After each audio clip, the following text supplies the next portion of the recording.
Line's good. Never on. Whoa. Hard. Hardly.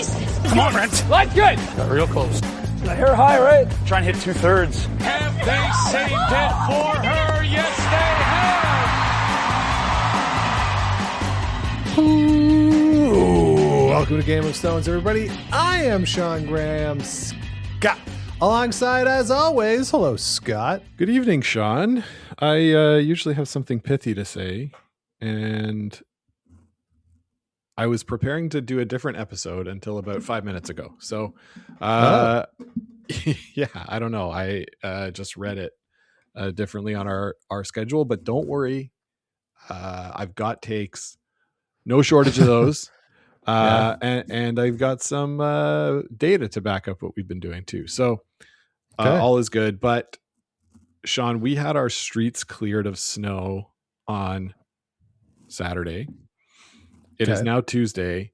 Sure. And the snowbanks are back. Like what's this? It's nuts, right? Like it snowed 20 centimeters yesterday and then another 5 today. It snowed all day. Yeah, it's a lot of snow here in the nation's capital. I have not had my snow removed as yet, despite being on a bus route, and the less trafficked non-bus route streets directly to my south have had their snow removed. So a little curious on that. But given all the snow we've gotten over the last couple of days, I'm not super upset about it because I haven't bothered shoveling the plow part because I know they're coming. In the next few days. And you don't have a car to get in and out, right? So correct. Yeah. I think I told you last time, our neighbor pays for her drive to be cleared, and they do ours too. So good stuff. Yeah. You chipping in yet? Oh, if it ain't broke, Sean. There you go. So Scott, you were preparing for something else, which I think we might be doing next week. That's right. For our episode. But even though the Scotties Tournament of Hearts is going on in London as we speak, so far I've been enjoying these Scotties this year. We do have to turn our attention to the 2026 Winter Olympic Games, which are taking place in Cortina, Milan.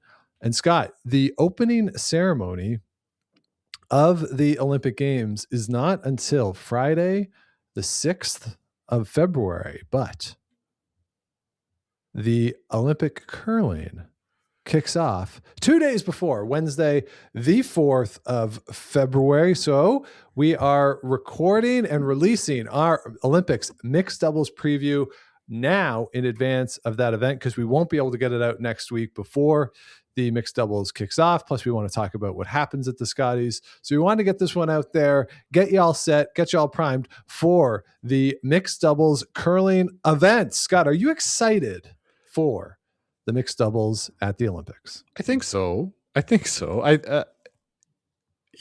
feel like the last few Olympics where they've had mixed doubles as a disciplines, I guess the last two, I get really excited by watching mixed doubles, and I get used to this game is over in 90 minutes and there's a lot of stones in play. And then I feel like, oh man, this 4-person game is taking forever when it comes time for that. So, but I do kind of like the 4-person game more as a game. I think it's a little more strategy. Yeah. So yes, I'm excited that this is going to happen. This is going to start. But I'm also kind of like, well, I don't want to be set up for disappointment when it comes to the 4-person event. How about you? Yeah, I agree. I think the weird thing for me is whenever there's an Olympic event that starts before the Olympics start, that always throws me. Like the soccer in the summer is always like that, where they're doing stuff before the Olympics actually kicks off. And I don't know, it just feels so anticlimactic to me that we're playing Olympic games before the Olympics. And I kind of get it with the soccer tournaments in the summer games that, I mean, you need a certain amount of rest in between games. Yeah. They could easily fit the 3 disciplines into the 2 weeks with the curling. This is completely unnecessary. You don't need to do this. especially when you look at the medal games and the 4-person. Like, you don't need 2 full days to do it. Like, the schedule is ridiculous and outlandish, and stop it and just start this on the Saturday. Yeah, that's very true. The round robin, you would need maybe some more sheets, but who cares, right? That's fine. Yeah. Yeah. Yeah, like, just have 5 sheets. I know it doesn't look as good on TV, but have 5 sheets. Every men's team plays every men's draw, and every women's team plays every women's draw. Well, there's 9 teams, right? We can get out of there. No, it's 10. Yeah? Okay. You play 9 games. That's what I'm thinking. Yeah. Yeah, do it. Do it. Yeah. Do it, cowards. Yeah, I mean, it's less money. That's why they don't do it, because you get all these extra draws. The answer, and as we know, Scott, the answer to all life's questions is money. Is money. Yep. So there you go. So as we just established, there are 10 teams in the field here at the Olympic Games. They are in alphabetical order: Canada, Czechia, Estonia, Great Britain, Italy, Norway, South Korea, Sweden, Switzerland, and the United States. There is a 10-team, 9-game round robin between the 4th of February and the 9th of February. So it finishes, the final draw is Monday morning, February the 9th, 10 o'clock local time. So nothing quite like a 4 a.m. wake-up call to see if the Canada-Switzerland game matters for playoff qualification. But top 4 teams will get into the playoff, straight semifinal and a final. No tiebreakers, as has been the case now for a few years at World Curling events, and frankly now at Curling Canada events as well.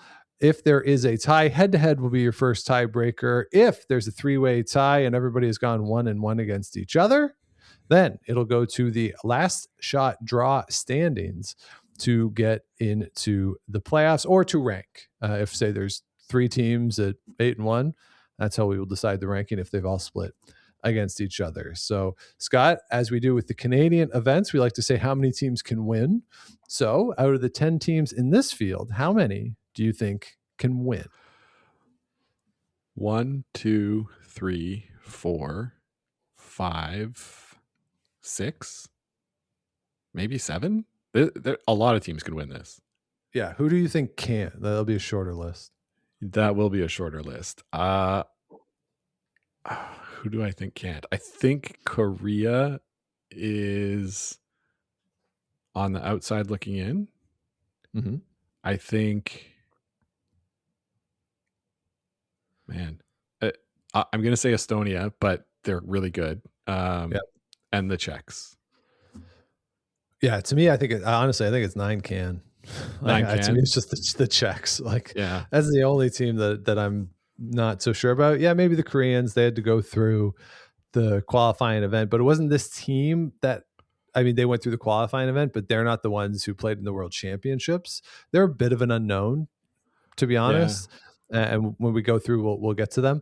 But this is not just the nature of mixed doubles, but if you look at, and as we'll go through the field, each of the resumes of these teams is pretty impressive.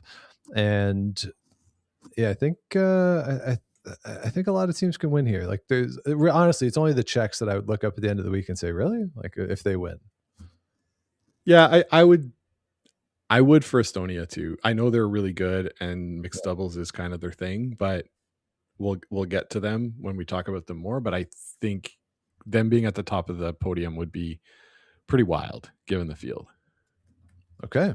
Well, Scott, let's go through the field, and I'm going to go through the field based on how they appear in the World Curling press release. Oh, I thought you were going to say in the World Curling team mixed doubles rankings, but okay. I would love to do that, but as I try to pull it up here, it is glitching out on the World Curling website. You know, I was on there and it was. Okay, no, here I got it. Okay, you want to go in this order? We can go in this order. Let's go in this order, because all right, then that means that the first team up is Norway. They are represented this year by Magnus Nedregotten and Kristen Moen-Skazlian. They were your silver medalists back at the 2022 Olympic Games. They went 6-3 in the round robin, beat Great Britain in the semifinal, and lost to the Italians in the final. They had the best shooting percentage of all the teams back in 2022 at 82.3%. Do note that on average, your mixed doubles percentages are going to be lower than what you see in the four-person game, both because of the degree of difficulty tends to be a little higher and the sweeping is less. So there's a little less precision than you'll see in the four-person game. Mm-hmm. But back at those 2022 Olympics, Magnus was the first place male shooter at 84%. Kristen was second for the women at 79.7%. Should note that Stefania Constantini was the first best shooter at 79.8%. So Kristen Skazlian was right there as the top woman. Their most recent foray in mixed doubles at the international level was a 6-3 round robin appearance at the 2025 Worlds. They missed the playoffs on the last stone draw. They were tied with Estonia and the United States in their pool, but did not make it into the playoffs. They are the 2018 bronze medalist at the World Mixed Doubles, and their best result at a Worlds was the 2021 silver medal. Scott, lots of experience on this team. They have Olympic experience as well. Kristen Skazlian has a medal, or they both have medals, but Kristen Skazlian also has a lot of success at the women's side on this team, and Magnus as well. Lots of international experience in the four-person side. Mm-hmm. I mean, it's a pretty good resume coming in. Again, I'm going to say this with a lot of teams. You got to kind of like their chances. Absolutely. You like their chances. I'm going to point out, Sean, so you're going on the official World Curling Team rankings. Correct. And I'm over on doubletakeout.com, and I'm going to go with these rankings, which are more akin to chess rankings, where you get like points for beating opponents that are ranked higher than you and less for beating people that are lower than you. So it weighs in a bit the quality of the competition that you've played. That said, they have been on a tear this year. They're 39-10 overall, and have won. They won the last event they were in, going undefeated in the the Tallinn Masters mixed doubles, just held about a week ago. A good team, lots of experience playing mixed doubles. They're going to be in the mix for the playoffs when it comes to the end of the week. And I absolutely wouldn't be surprised to see them at the top of the list. They're number 5 on the double takeout rankings. So a difference of 3, not super surprising, but that's like they're in the right ballpark with the other teams that can win this. All right, next up on the world rankings, it is the South Korean representatives. Those are Seonyoung Kim and Young Seok Jeong. They are third in the world as we sit here today. This is their first time competing internationally at the mixed doubles level, with the exception of the qualification event that was held back in Kelowna in December. They went 6-1 in the round robin of that event, but that was only good for second place in the pool, which meant they had to beat China and then Australia to get in. That final berth was there. Neither player was in the top 5 of shooting percentage in that event, but there was great consistency in the two players in the playoffs. They both shot 82% in the win against China, and they both shot 77% in the game against Australia. If you look at their scoring profile back at that last chance qualifier, very impressive. They stole 12 ends for 17 points in those games. They only gave up 2 steals for 2 points. So very impressive there. They had 16 multiples for, only 10 against, a hammer conversion rate of 48%. So really good numbers in that event. Certainly, this is a higher level of competition than what we had at that qualification event, but very impressive there. In terms of their 4-person qualifications, you might know these players. Seung-Young Kim is the lead for Eunjung Kim, a silver medalist back at the 2018 Olympics.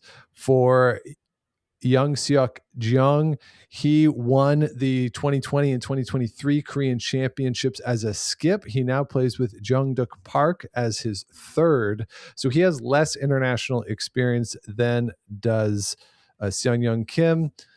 And as I said, first time internationally for them, with the exception of that last chance qualifier.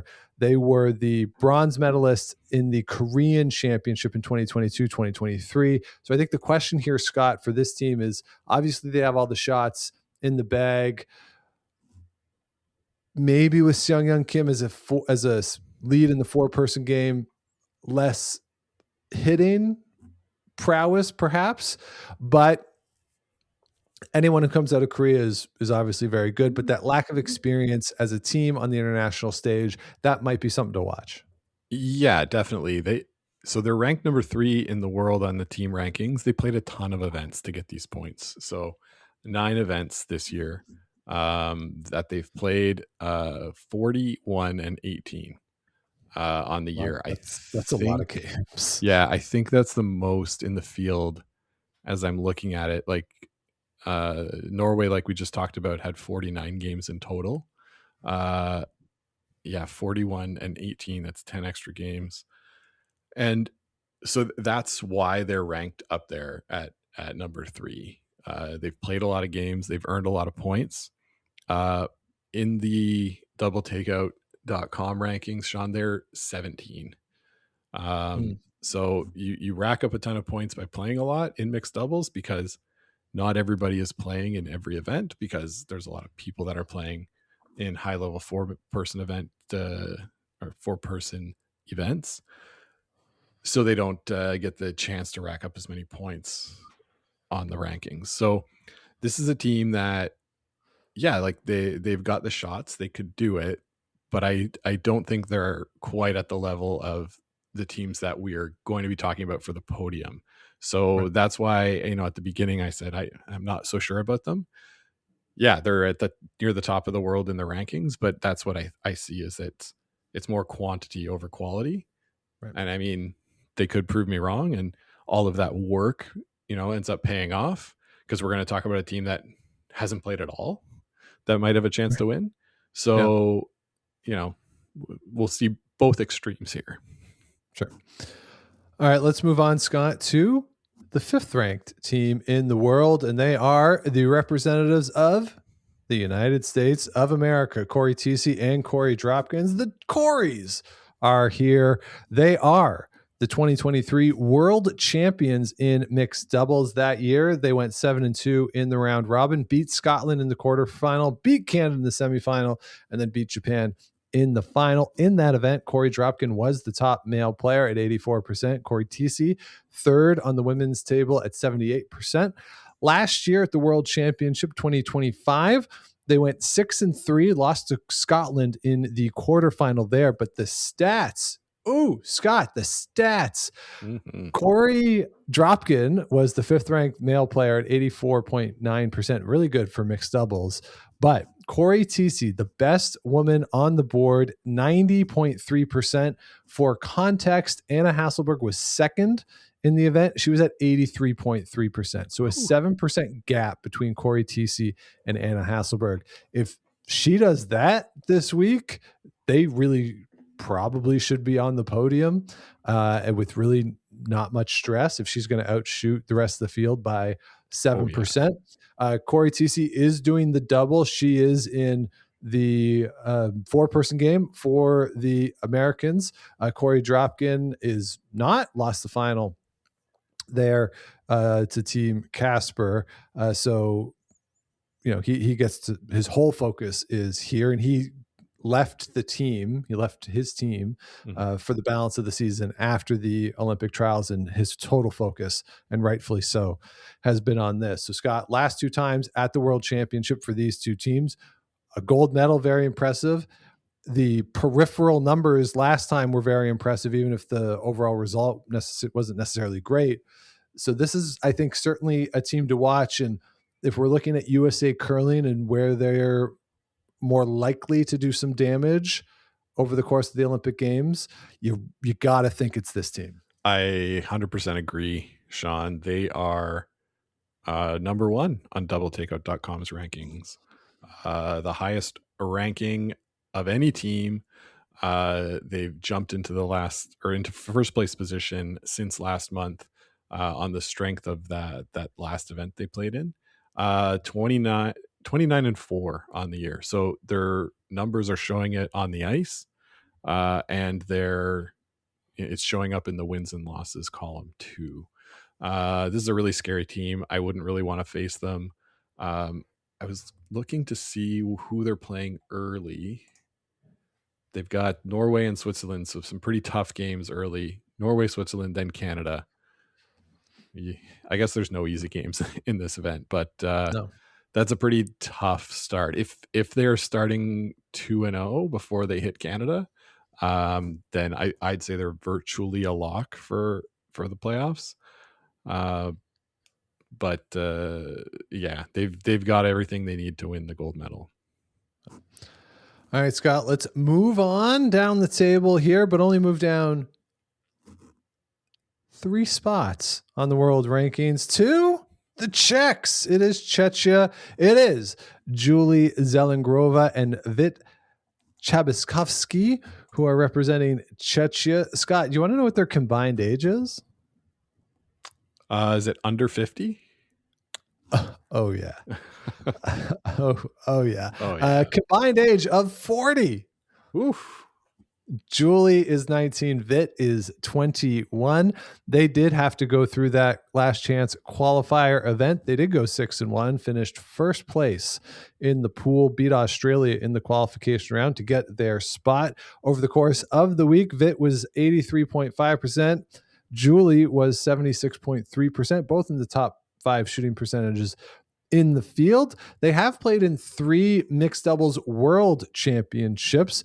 Each time they've gone 6-3 in the round robin. In 2025 and 2023, that meant that they were relegated to the qualification event. In 2022, it just meant they missed the playoffs. But should note that in 2023, they did eventually make it back to the world championship.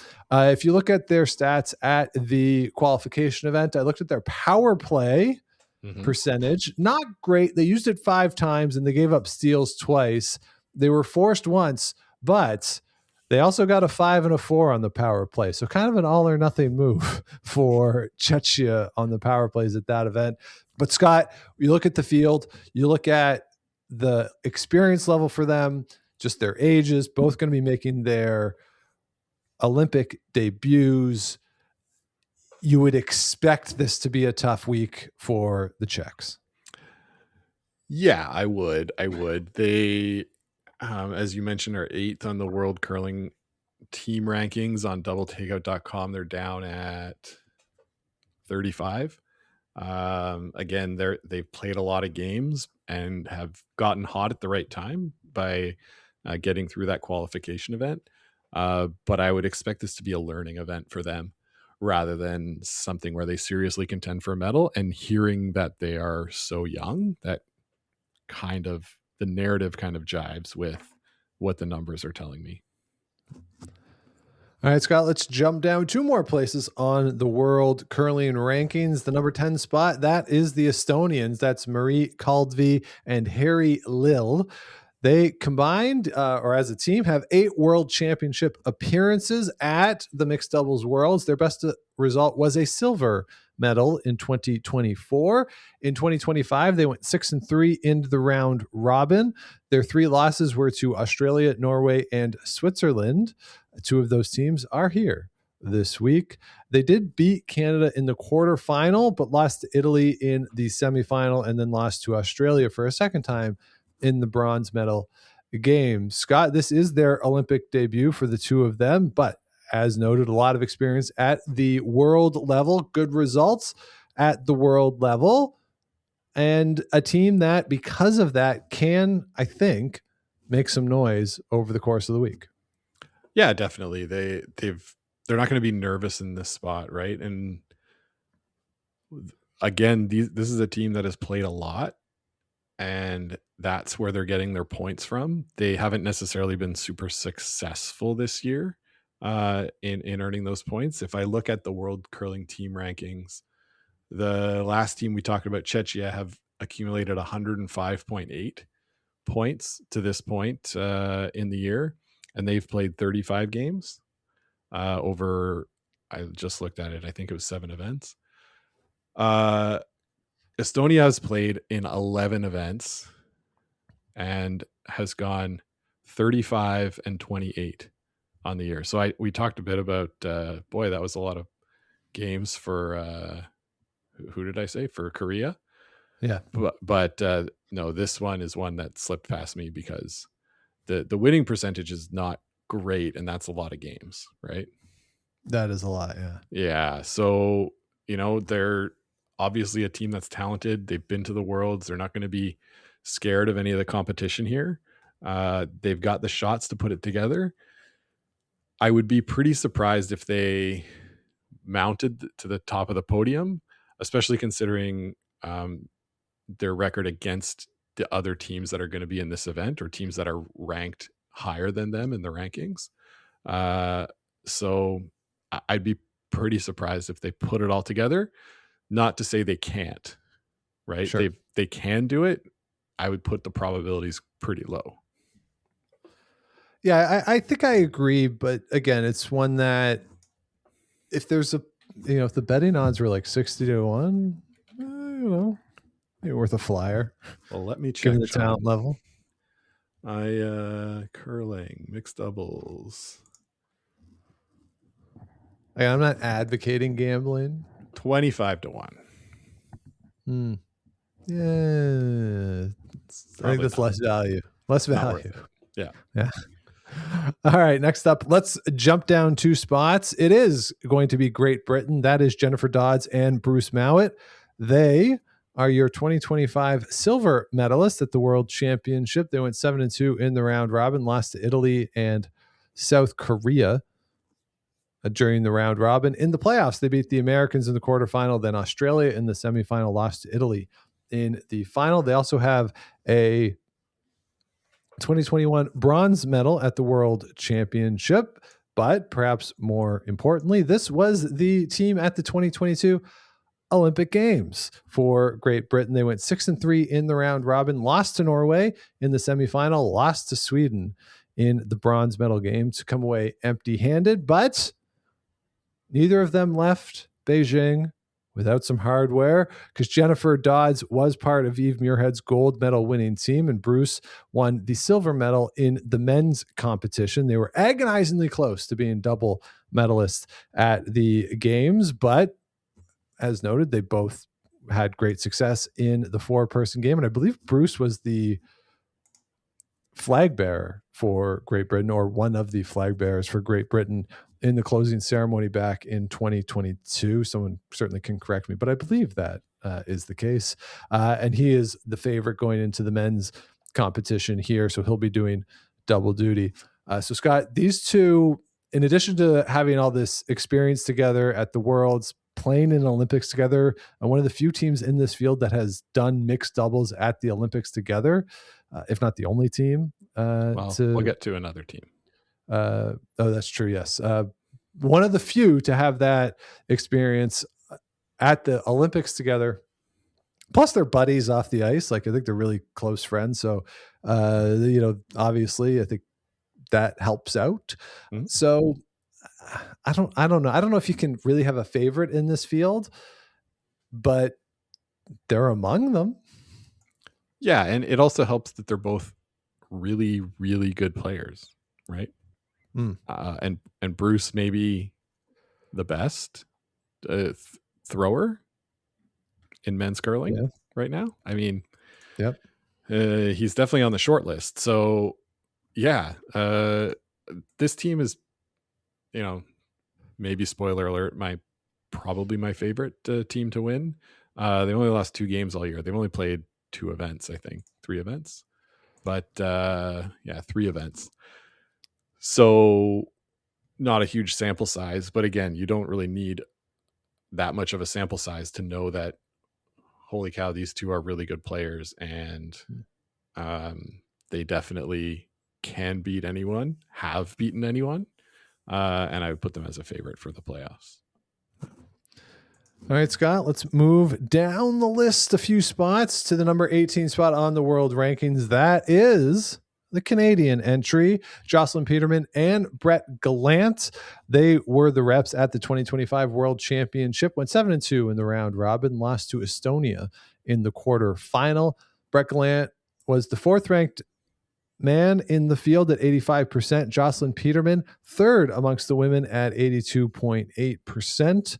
They also were at the 2019 and 2022 World Championship. Best result was in 2022 with a silver medal.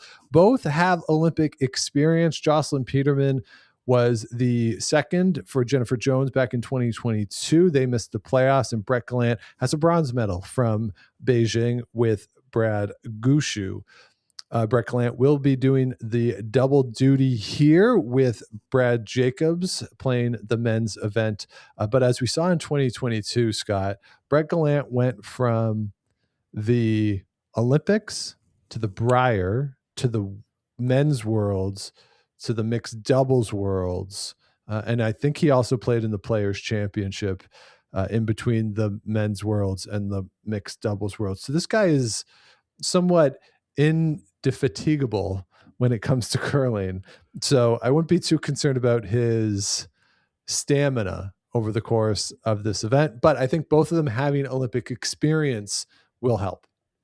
Yeah, it'll help, Sean. And I think he might have skipped the Players that year, but he's also 4 years older, and none of us are quite as limber and agile as we were 4 years ago. But no, I don't think some people are. Like a 2-year-old is probably more limber. I don't know. I was 2, now they're 6. I don't know. You're right, Sean. I had a bias in my head that we didn't have many children listening to the show, and we might. Who knows? But yeah, this team is really good. They haven't played much this year. We'll see what kind of advantage or disadvantage having been chosen so far in advance is going to give them, because like you say, they've both been sort of playing the 4-person game, chasing those Olympic dreams. We talked to both of them at the trials there in Halifax, and then, knowing that they were already going to be going to the Olympics, now shifting away from that trials mindset into the mixed doubles mindset. We'll see, right? This is sort of Curling Canada's great gamble, was to move the trials much earlier for mixed doubles to get it out of the way before the 4-person trials. So they've been able to prepare for longer, and we'll see if that helps them. They're obviously very good, can beat anyone. Yeah, absolutely. And I think that's sort of the interesting part about this idea from Curling Canada, is get this out of the way, give them all this time to prep. But because everybody in that field, pretty much, with the exception of, Walker and Myers, and maybe Nancy Martin and what's his name? Tyler, Steve Laycock. Wow. Those people who were the quote unquote mixed double specialists, but for the most part, everyone was doing the 4-person game. So this idea that, they can focus, lock in, but they're still doing this thing where they're trying to peak in November, have this very stressful event, and then turn around and go to the Olympics. Maybe some of the logistics are different because family and friends could have already planned to be there, but I don't know. This is going to be, to me, a very interesting test. It's a small sample size first time, but an interesting test of that theory from Curling Canada. Mm-hmm. Yeah. All right, next up on the world rankings, we have to go down to the 31 position, and it is the team of Yannick Schwaller and Breyer Schwaller Hurleman. They are supplanting the longtime pairing of Jenny Perret and Martin Rios for Switzerland. Arguably, to this point, I would say the best mixed doubles team in the history of the discipline, certainly Mm-hmm. internationally. But now it will be the Schwallers. 2 world championship appearances for them back in 2024. They went 6-3, beat Scotland in the quarterfinal, lost to Sweden in the semifinal, and then lost to Norway in the bronze medal game. In that event, Yannick was the 6th ranked male player and Breyer was the 7th ranked female player.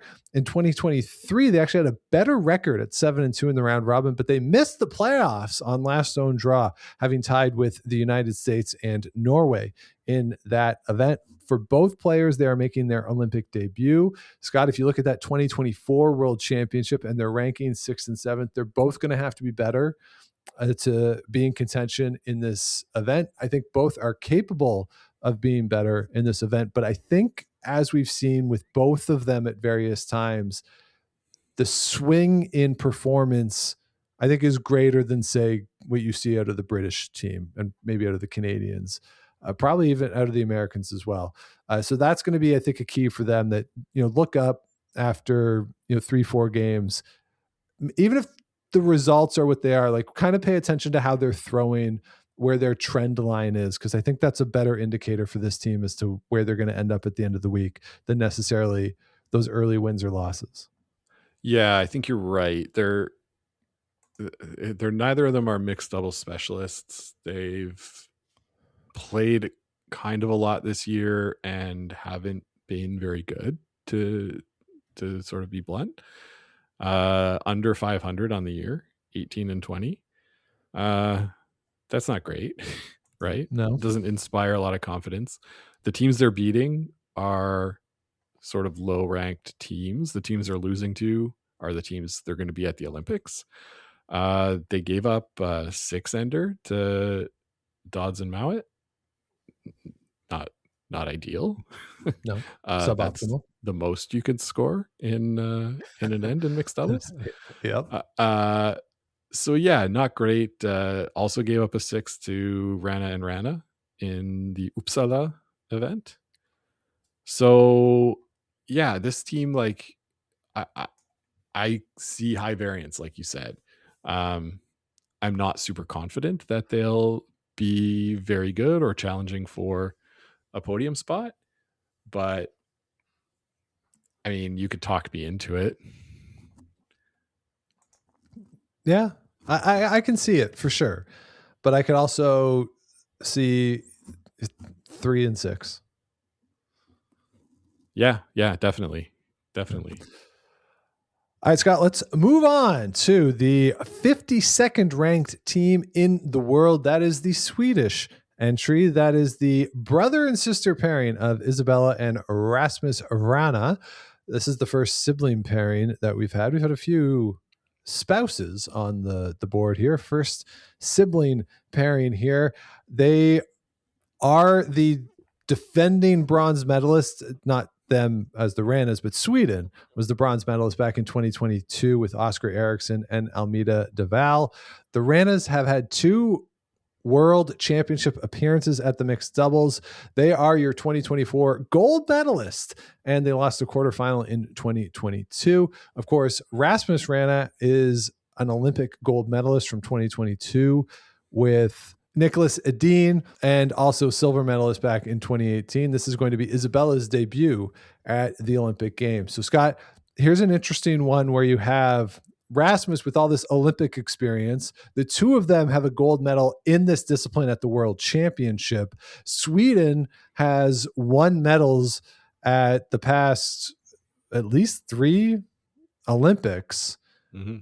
There's a lot going on with Swedish curling. I think expectations here, and this is a team I'm really curious about to see how they come out, how they respond to that.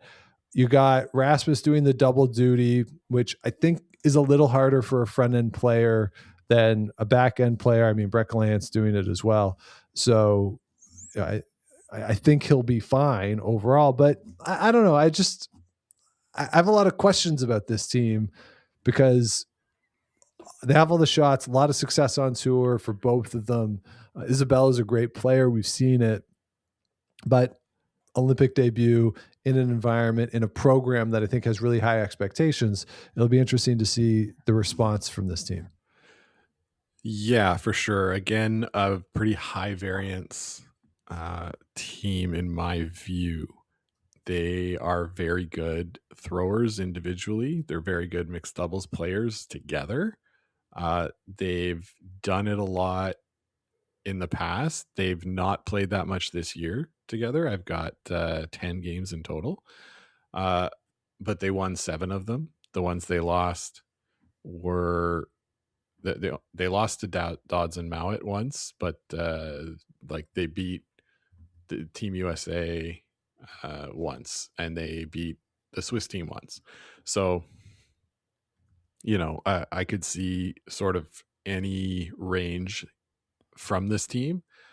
I'll know with their schedule, they start out with Korea, Czech Republic, Estonia as their first 3 games. I think that's kind of a soft start to the event. So if they're able to get their legs under them and get some confidence early, I could see them sort of rolling with that. So look for them to build that early cushion to then be able to afford a slip up or two against some of the higher ranked teams. All right, Scott, and last team on the board, the underdogs, the nobody believes in us. They don't appear on the world curling mixed doubles team rankings somehow. And yet they are the defending gold medalists, the hosts, Stefania Constantini and Amos Mosaner from Italy.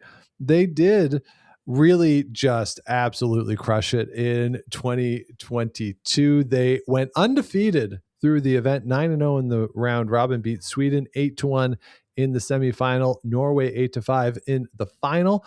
Mosaner was the 4th ranked male player at 79.3%.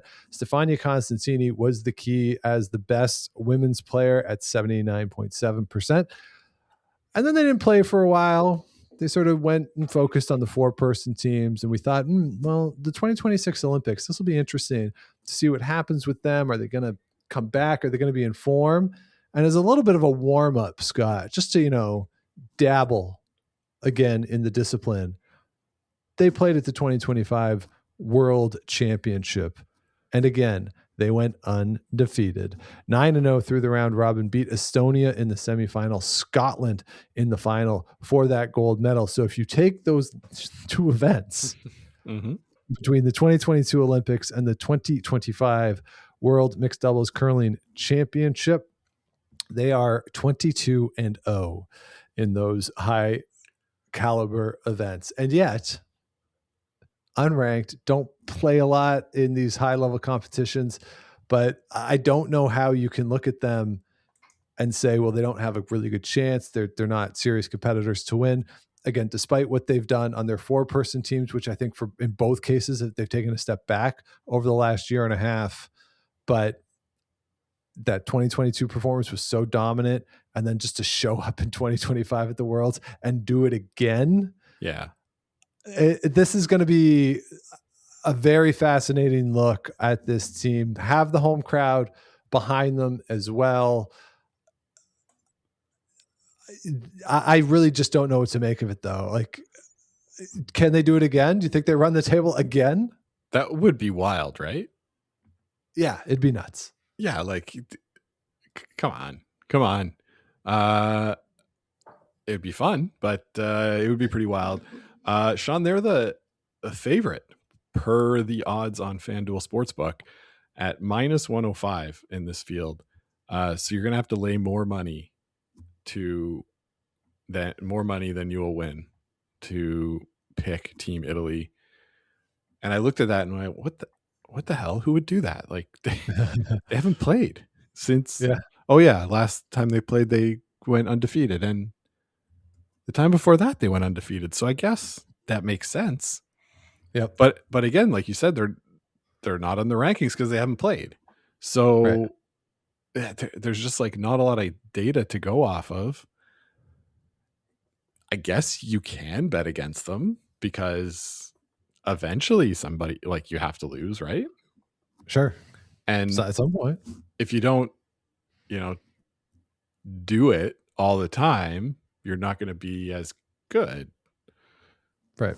So I don't Theoretically. know.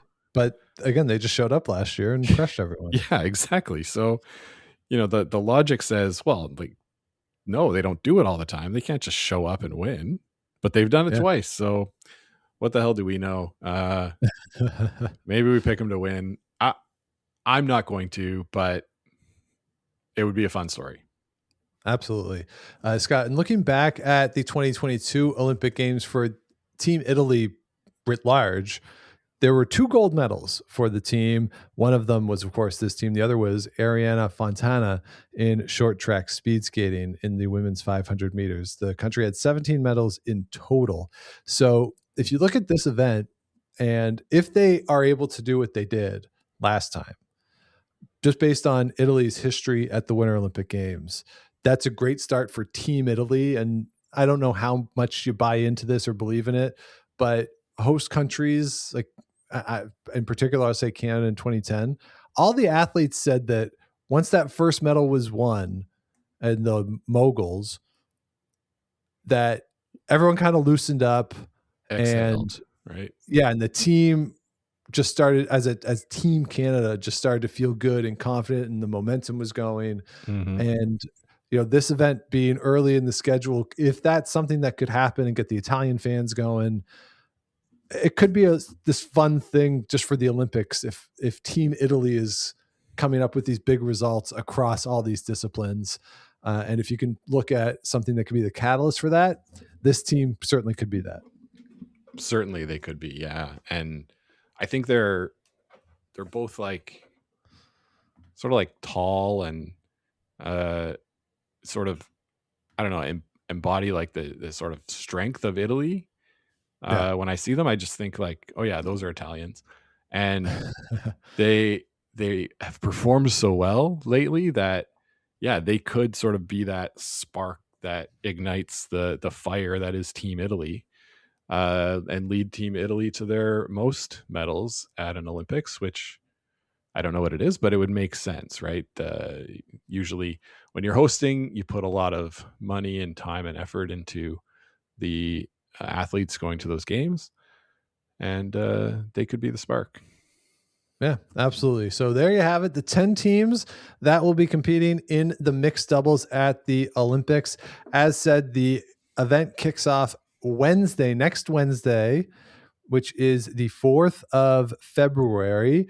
And the round robin goes all the way through to the morning of the 9th of February. And then the semifinals will be the Monday night in Italy, of course, noon Eastern time here in North America. It's a 6:00 local start in Italy for those semifinals. And then the bronze medal game will be Tuesday, the 10th, 2:00 p.m. in Italy. So that's a 8 a.m. start here in North America in the Eastern time zone.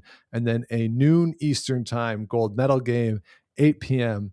on Tuesday, the 10th for the Olympics, for the mixed doubles there. So set your calendars, set your DVRs if you want to be able to see those games in their entirety or live.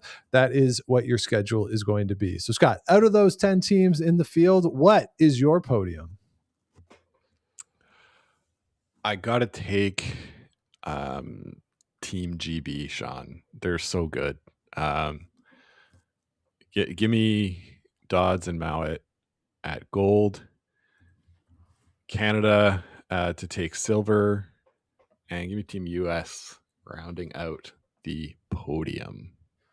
All right, so you got GB, Canada, USA in that order. I'm going to go with the Americans to win here. I really like just the momentum that they have from the last couple of events.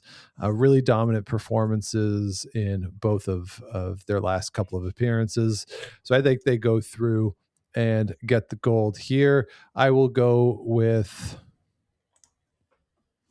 What will I go with after that? Give me Norway in this, in the silver medal.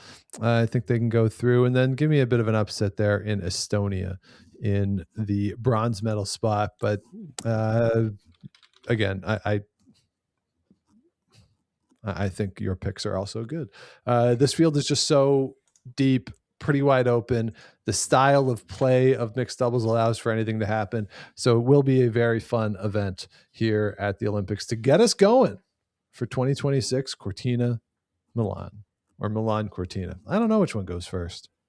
What does it say? The Winter Olympics. Yeah, who knows?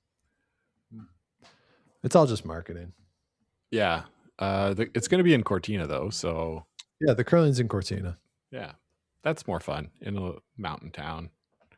And I think too, for the athletes, like if you're a curler and you're in the Olympic Village, who do you want to be surrounded by? Do you want to be like all the alpine athletes, all the skiers and like ski jumpers, like all those people? Or do you want to be around like the speed skaters?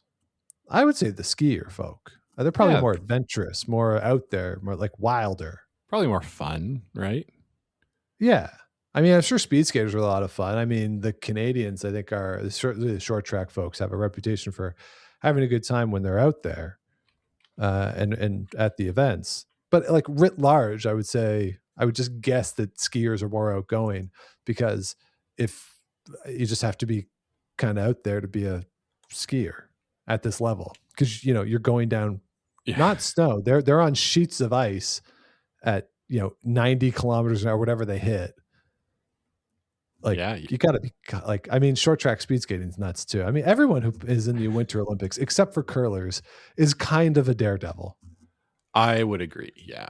Like there's no Winter Olympic sport where you're like, that's calm, with the exception of curling. Yeah. It's definitely not skeleton, right? So no, like there's none of them. You're like, oh, what a quaint activity. Maybe cross country skiing. Maybe, but you still got to be kind of crazy to do it. Like it's and then some of them carry guns and just start shooting stuff halfway through the race. And you're like, what? Yeah. So there you go. So the Olympic Games will be back, and we'll do a preview of the men's and the women's events before they kick off, and then of course we'll do a preview of the Paralympic event, the wheelchair curling, when that kicks off in March. But our schedule will be next week. We'll talk about the Scotties, the reaction from the Scotties. We'll talk a little bit as well about some of the curling terminology, things that you can look out for as you watch the Olympic Games. I would also point people to Rocks Across the Pond back in 2022 in the advance of the 2022 games. They did a series of episodes on kind of curling 101. So if you have friends who are new to the sport, who are coming in for the Olympic Games, I would recommend you go listen to those episodes. But also they turned those into a book, Scott, which is now available. So I would encourage you to check out their website, their socials. It's on there. If you want to direct people who will be coming into curling for the first time, or coming for the first time since 2022, a really good job by Jonathan and Ryan over there. I would point you to that. We talked about stealing that idea, but then I saw that they had put out the book, and I thought, well, we don't need to steal the idea because they've updated it. They have the new thing, and they would do it better than we would anyway. So let's point people to that. Exactly. So with all that, we will be with you through the whole of the Olympic Games and the rest of the season of champions. A lot is going on. So if you have not yet, please do subscribe wherever you get your podcast, like, rate, comment, all that good stuff. Helps other people find the show, keeps us growing. Head on over to GameOfStonesPod.com. All of our past episodes are there, plus a link to the merch. And we're on the socials at Game of Stones Pod, Game of Stones Podcast on Facebook. And if you want to let us know what you want to hear on the show, Game of Stones Podcast at gmail.com. Scott, what have you thought of the Scotties to this point? What I've watched has been pretty fun to watch, I'd say. There is definitely a learning curve for a lot of these teams. And, we talked about it in our preview that, it was going to be the first time for a lot of teams. We're going to be learning some new names, new faces, and starting to see them, take off on their journey of championship curling. And I'd say we've seen that. We've seen some bumps, right? We've seen some difficult moments for some teams, but we've seen some pretty incredible moments too. So I think of Julia Weigel making a shot for 5 to get Nunavut a win. Yeah. Pretty cool, right? So that said, I've not had a lot of time the last couple of days to watch. I've been pretty busy. But when we're done here, Sean, I'm going to go straight to the couch, put the game on the DVR, and power through. There you go. It's it's always fun when the Scotties is on. My favorite event of the curling calendar every year. Some blowouts so far this year, to be honest. So a couple of the feature games haven't been the greatest in terms of the score and sort of having late and close games, but it's always fun for it to be on. And we are recording this Tuesday night. I'll release it on Wednesday, so I don't know what is happening when you listen to this in terms of the games Wednesday. But Scott, your winner pick of Taylor Reese Hansen, I think she might petition to not be the TV game anymore. Yeah, she's had tough games on TV. She's undefeated off TV as we speak, but on TV has not been great. Not been great for them. The thing is, like, I don't think they're playing poorly as a whole. They're just like missing shots at the wrong time. Yeah, absolutely. You know what I'm saying? So yeah, it's all about timing. I guess that's true. It's always all about timing. Are they on TV right now? Let me see. No, they played this afternoon. Oh, this afternoon. Yes. It was weird. They were down 4 going to the 10th, and they played the first, I think, 5 or 6 shots, and then said, "Okay, that's enough." It wasn't setting up great. They were like, "All right, we're done." Yeah. It was interesting.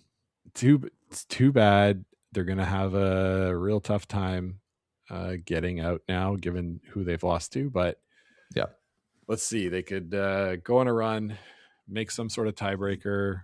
Like we saw Christina Black get through on last stone draw or draw shot challenge, whatever we call it, at the trials. Yep.